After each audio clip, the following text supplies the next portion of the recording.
علی بھائی اگلا سوال ہے، آپ نے اپنے ایک کلپ میں فرمایا تھا کہ قیامت کے دن ہر انسان کو اس کے باپ کے نام کے ساتھ بلایا جائے گا، یعنی فلاں بن فلاں۔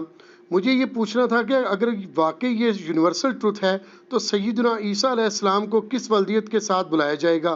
پلیز وضاحت فرما دیں۔ بڑی دور تک پہنچ گئے جی آپ۔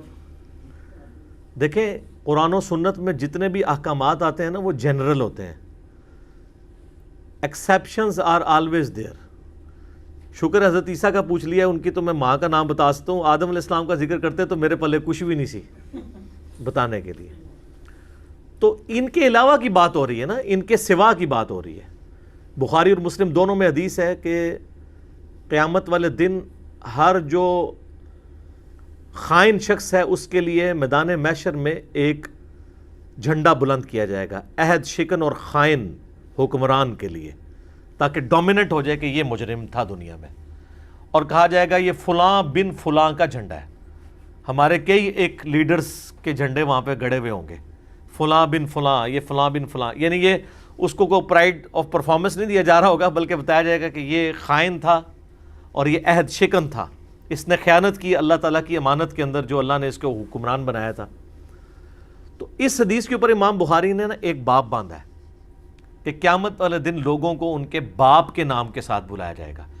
عربی میں جب فلاں بن فلاں کہا جاتا ہے نا تو اس کا مطلب باپ کی طرف منسوب کرنا ہوتا ہے، ماں کی طرف نہیں۔ یہ ایک جنرل بات ہے۔ تو امام بخاری نے اس کنسیپٹ کا رد کیا جو یہ کہتے ہیں کہ جی وہ اللہ تعالیٰ قیامت والے دن پردہ رکھے گا اور ماں کے نام کے ساتھ بلائے گا۔ یار یہ آپ لوگوں کو اتنی ٹینشن کیوں پڑی ہوئی ہے؟ اللہ نے تو دنیا میں ہی پردہ رکھا ہوا ہے۔ صحیح بخاری اور مسلم دونوں میں حدیث ہے کہ بچہ اس کا ہے جس کے بستر پہ پیدا ہو، خواہ اس کی عورت نے کسی منہ کے ساتھ منہ کالا بھی کیا ہو نا، تب بھی قانوناً نبی علیہ السلام نے فرمایا بچہ اس کا ہے جس کے بستر پہ پیدا ہوگا۔ تو دنیا میں اللہ نے پردہ رکھ دیا کہ اس کا نام ہوگا اس کا بیٹا جس کے بستر پہ پیدا ہوا، تو قیامت والے دن بھی یہ اسی طریقے سے ہوگا۔ اور دوسری بات، جو شخص آؤٹ آف ویڈ لاک پیدا ہوا ہے اس میں اس کا کیا قصور ہے؟ قصور تو اس کا ہے جس کی غلطی تھی۔ تو قیامت والے دن تو اللہ تعالیٰ گناہوں پہ جس کے پردہ رکھے، ہم تو اللہ سے امید رکھتے ہیں کہ پردہ رکھے، ادروائز تو بڑے بڑے شریف زادوں کے پردے وہاں پہ فاش ہو جانے ہیں، کیونکہ قیامت کا دن جو ہے وہ تو حساب و کتاب کا دن ہے نا۔ اس میں جب جوڈیشری میں کوئی چیز پیش ہوتی ہے پھر گواہوں کے ساتھ پورے کا پورا نامہ اعمال جو سورہ بنی اسرائیل میں آتا ہے کہ اپنا ہی نامہ اعمال پڑھ آج اپنا حساب کرنے کو تو خود ہی کافی ہے۔ اور ایک اور جگہ اللہ تعالیٰ فرماتا ہے کہ انسان کہے گا کہ یہ کیسی کتاب مجھے اللہ نے دی ہے جس نے نہ کوئی چھوٹی چیز چھوڑی ہے نہ کوئی بڑی چیز، ہر ایک چیز اس کے اندر لکھ دی گئی ہے۔ تو قیامت کا دن تو بہت سخت ہے، اس کا معاملہ بالکل الگ ہے۔ رہا عیسیٰ علیہ السلام تو یقیناً ان کو ان کی ماں کے نام کے ساتھ پکارا جائے گا، وہ روح اللہ ہیں، کلمت اللہ ہیں، ان کا باپ نہیں ہے، وہ اللہ تعالیٰ کی طرف سے معجزانہ طور پہ پیدا ہوئے۔ تو وہ تو قرآن میں بار بار اس چیز کا ذکر ہے، اور ان کی وجہ سے تو قرآن میں سیدہ مریم کا نام آ گیا، ورنہ قرآن کے مزاج میں کبھی عورت کا نام نہیں آتا۔ کیوں؟ حیا اور پردے کی وجہ سے ہمیشہ کیا ہے؟ امرۃ لوط، امرۃ نوح، نوح کی عورت، لوط کی عورت، ٹھیک ہے جی، فرعون کی عورت۔ تخت بلقیس والا واقعہ آیا، وہ بلقیس تو ہم روایتوں سے لیتے ہیں، وہاں پہ اس کا نام نہیں ہے۔ حضرت یوسف علیہ السلام کا جو معاملہ ہوا، زلیخا کا نام ہم روایتوں سے لیتے ہیں، قرآن میں وہ بھی نہیں ہے۔ عزیز مصر کی عورت۔ مریم کا نام اس لیے آیا کہ وہ حضرت عیسیٰ کی والدہ تھی، اور حضرت عیسیٰ علیہ السلام بغیر باپ کے پیدا ہوئے معجزانہ۔ اگر ان کا بھی باپ ہوتا تو میں آپ کو گارنٹی سے کہتا ہوں کہ حضرت مریم کا نام بھی قرآن میں نہ ہوتا۔ ہماری نبی صلی اللہ علیہ وآلہ وسلم کی والدہ محترمہ کا نام نہیں ہے، تو اور کس کا کیا ہونا تھا؟ تو یہ اللہ تعالیٰ نے حضرت عیسیٰ علیہ السلام کو ایک اسپیشل کوالٹی دی ہے جو اور کسی کو نہیں ملی۔ لیکن ساتھ ہی پھر اللہ تعالیٰ نے کلیئر بھی کیا ہے سورہ آل عمران کے اندر، سورۃ المائدہ کے اندر، کہ اللہ کے نزدیک جو عیسیٰ ابن مریم کی مثال ہے وہ آدم کی سی ہے۔ آدم علیہ السلام کو تو اللہ تعالیٰ نے بغیر باپ اور بغیر ماں کے پیدا کیا۔ عیسیٰ کی تو پھر بھی والدہ تھی نا، ان کا تو والد بھی کوئی نہیں تھا۔ عیسائیوں کو اللہ تعالیٰ نے اینٹی وینم کے طور پہ، الزامی جواب کے طور پہ کہا کہ آدم کو تو تم بھی اللہ کا بندہ مان رہے ہو، جس کا باپ بھی کوئی نہیں تھا، ماں بھی نہیں تھی، تو حضرت عیسیٰ کی پھر بھی ماں تو ہے، دنیاوی طور پہ وہ ایک ماں کے ذریعے دنیا میں آئے ہیں، تو ان کے بارے میں تمہیں کیوں گمان ہو گیا کہ وہ اللہ کے بیٹے ہیں؟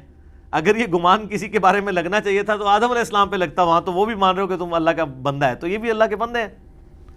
تو حضرت آدم علیہ السلام کہ چونکہ ماں باپ کوئی نہیں ہے، ان کو ان کے نام کے ساتھ ہی پکارا جائے گا۔ حضرت عیسیٰ علیہ السلام کی والدہ ہیں تو ان کی والدہ کی طرف نسبت ہوگی، باقی سب کو باپ کے نام کے ساتھ پکارا جائے گا۔ یہ تو بالکل کلیئر کٹ مسئلہ ہے۔ اور حضرت عیسیٰ علیہ السلام کی شخصیت چونکہ غیر معمولی شخصیت ہے، ان کے ساتھ ہمیشہ سے لوگوں نے اس طرح کی چیزیں وابستہ کیں۔ خود نبی صلی اللہ علیہ وآلہ وسلم کے مبارک زمانے میں حضرت عیسیٰ علیہ السلام کی وجہ سے نبی صلی اللہ علیہ وآلہ وسلم کے ساتھ بھی کفار مکہ نے حجت بازی شروع کر دی۔ جس طرح یہ حجت بازی ہوئی، میں نہیں بدگمانی نہیں کرتا، لیکن بعض اوقات کبھی یہ حجت بازی بھی ہو سکتی ہے۔ نبی صلی اللہ علیہ وآلہ وسلم کے ساتھ کیا ہوا کہ سورۃ الانبیاء میں آیت ہے اینڈ پہ جا کے کہ قیامت والے دن اللہ تعالیٰ جو بتوں کی پوجا کرنے والے ہیں، جھوٹے خداؤں کی، جھوٹے آلہہ ہیں جو، ان کے آلہہ کو بھی دوزخ میں پھینک دے گا۔ پھر اللہ تعالیٰ اس پہ ورڈکٹ دیتا ہے کہ دیکھو اگر یہ خدا ہوتے تو یہ آج دوزخ میں تو نہ ہوتے، تمہارے ساتھ بت بھی تمہارے جل رہے ہیں جن کی تم پوجا پاٹ کرتے تھے۔ اچھا، جب یہ آیت نازل ہوئی نا سورۃ الانبیاء کے اندر، تو پھر کافروں نے نبی علیہ السلام کے ساتھ نا حجت بازی شروع کر دی، اور انہوں نے کہا کہ اچھا قرآن تو یہ کہہ رہا ہے کہ ہم بتوں کی پوجا کرنے والوں کو، جن کو، بلکہ وہ تو جنرل ہے کہ جن کو اللہ کے سوا پوجا گیا ان کو بھی، ان کے ماننے والوں کو بھی دوزخ میں جھونکیں گے، تو اس کا مطلب ہے کہ عیسیٰ ابن مریم کو بھی دوزخ میں پھینکا جائے گا، کیونکہ ان کو بھی تو لاکھوں کروڑوں لوگ پوج رہے ہیں اللہ کے سوا۔ تو اب یہ وہی انہوں نے حجت بازی کی، تو اللہ تعالیٰ نے پھر اس کو باقاعدہ کلیریفائی فرمایا سورہ الزخرف پارہ نمبر 25 کے اندر۔ اس کو ان انٹینڈڈ نہیں چھوڑا، ظاہر ہے کہ ایک بہت بڑا ایک فتنہ وہ لوگ کھڑا کر رہے تھے نا، تو اللہ تعالیٰ نے فرمایا، یہ آیت ہے 57، اعوذ باللہ من الشیطان الرجیم، بسم اللہ الرحمن الرحیم، وَلَمَّا ضُرِبَ ابْنُ مَرْيَمْ مَثَلًا، اور یہ جو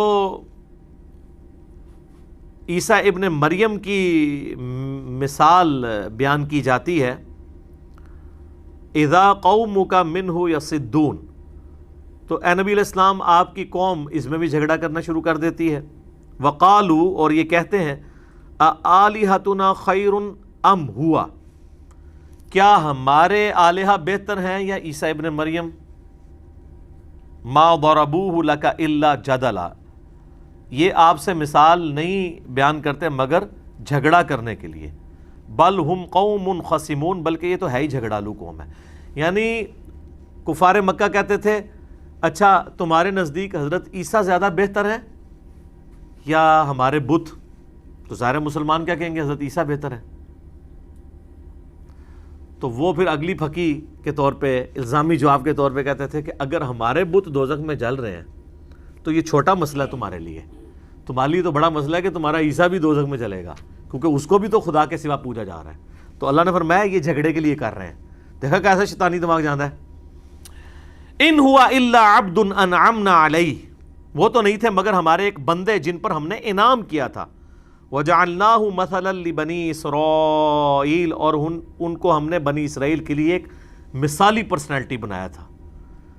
سر، پیدائش معجزہ بغیر باپ کے، زندگی معجزہ، بچپن معجزہ کہ ماں کی گود میں بول رہے ہیں کہ مجھے اللہ نے کتاب دی اور پیغمبر بنایا، جوانی معجزہ کہ ایسے معجزات ملے جو کسی پیغمبر کو نہیں ملے، مردوں کو زندہ کرتے ہیں اللہ کے اذن سے، مٹی کی مورت میں پھونک مارتے ہیں تو اللہ کے اذن سے پرندہ بن جاتی ہے، مادر ذات جو اندھے ہیں، جن کے ڈھیلے بھی نہیں آنکھوں کے، مٹی رکھ کے ہاتھ پھیرتے ہیں ان کی آنکھیں آ جاتی ہیں، جزام کے جو کوڑ کے مریض ہیں ان پہ ہاتھ پھیرتے ہیں وہ صحیح ہو جاتے ہیں۔ سورۃ المائدہ، سورہ آل عمران، سورہ مریم میں ان کے معجزات ذکر ہوئے ہیں۔ حتیٰ کہ موت بھی نہیں آئی، زندہ اٹھایا جانا بھی معجزہ، اور آج تک زندہ ہے، اور عمر بھی وہیں پہ رکی ہوئی ہے۔ پھر قرب قیامت میں اتریں گے وہ آسمان سے اترنا بھی معجزہ ہے. ایک ہی بندہ ہے جس کو اللہ نے اٹھایا اور اس کو اتارنا ہے, یہ بھی معجزہ. اور الٹیمیٹلی نبی علیہ السلام کے ساتھ دفن ہوں گے روضہ شریف میں, یہ سعادت بھی ان کو ملنی ہے. تو اللہ تعالیٰ فرماتا ہے کہ وہ تو ہمارا ایک خاص بندہ ہے جسے ہم نے بنی اسرائیل کے لیے مثال بنایا.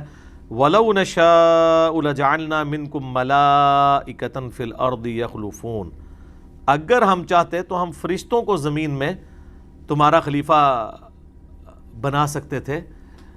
اگر اللہ تعالیٰ چاہتا تو فرشتوں کے ساتھ بھی معاملات چلا سکتا تھا, لیکن اب چونکہ اب دنیا میں انسان آباد ہیں تو انسانوں کے ہی معاملات آگے چل رہے ہیں. وَإِنَّهُ لَعِلْمٌ لِلسَّاعَةِ, اور عیسیٰ ابن مریم علم ہے قیامت کا. یہاں علم معنوں میں آئے گا خبر, کیونکہ علم بھی جو آپ کے پاس آتی ہے وہ ایک خبر ہوتی ہے نا. فَلَا تَمْتَرُنَّ بِهَا وَاتَّبِعُونَ, تو دیکھنا اس میں شک نہ کرنا اور میری پیروی کرنا. هَذَا صِرَاطٌ مُسْتَقِيم, یہ ہے سیدھا راستہ. یعنی نبی علیہ السلام کو کہا جا رہا ہے کہ ان سے کہو کہ میری پیروی کرو. تو عیسیٰ ابن مریم قیامت کی خبر ہے.